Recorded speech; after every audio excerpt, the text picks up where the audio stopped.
Hi, my name is Mike Oxford. I'm an organizer with ADAPT.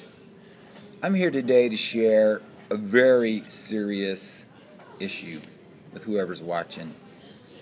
For the past 20 years, ADAPT has been working increasingly closely with organized labor, specifically with the service employees, in order to improve relations and build trust. After all, a lot of people think it's a natural fit to have the activist disability community and organized labor, which is supposed to be activist, working together. This effort, going on for about 20 years, recently culminated in what are called guiding principles for the disability community and organized labor to work together, or something pretty similar to that.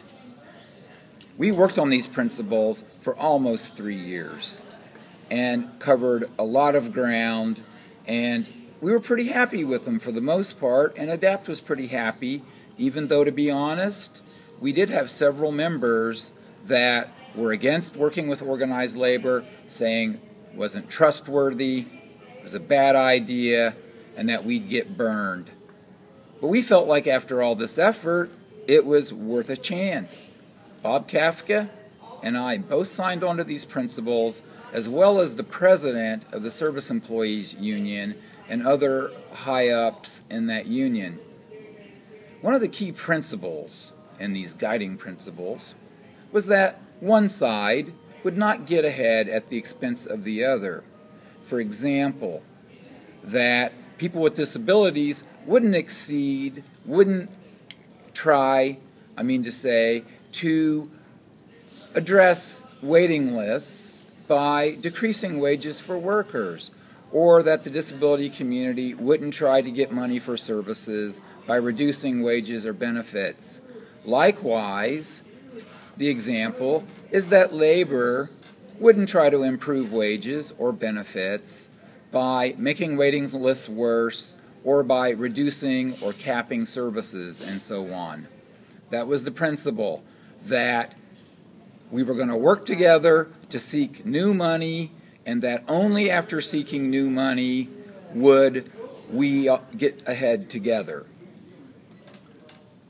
Recently, to our chagrin, to our extreme anger, disappointment, sadness, the U.S. Department of Labor issued regulations that totally broke this deal. The service employees maneuvered behind the scenes to get these regulations done, which manufactures an artificial crisis in the home and community-based services and disability communities by ensuring that any existing or new funding that's out there would have to go to remedying this artificial crisis created by this regulation. To say that we're disappointed would be an understatement. To say that we're extremely angry wouldn't be strong enough. As far as I'm concerned, as far as ADAPT concerned, the service employees broke the deal. There is no deal. They violated our guiding principles. They violated this extremely important primary deal in such a way that there's no way we can work together. There's no way we can trust them. There's no way we can move ahead together. We recently had a meeting with them, and rather than try to figure out a way to resolve the problem, they simply smiled and said, let's work together in the future to get some money to remedy these problems. Unbelievable. Unbelievable. The deal is off. There is no relationship. There is no trust. There are no guiding principles. It's all a hoax.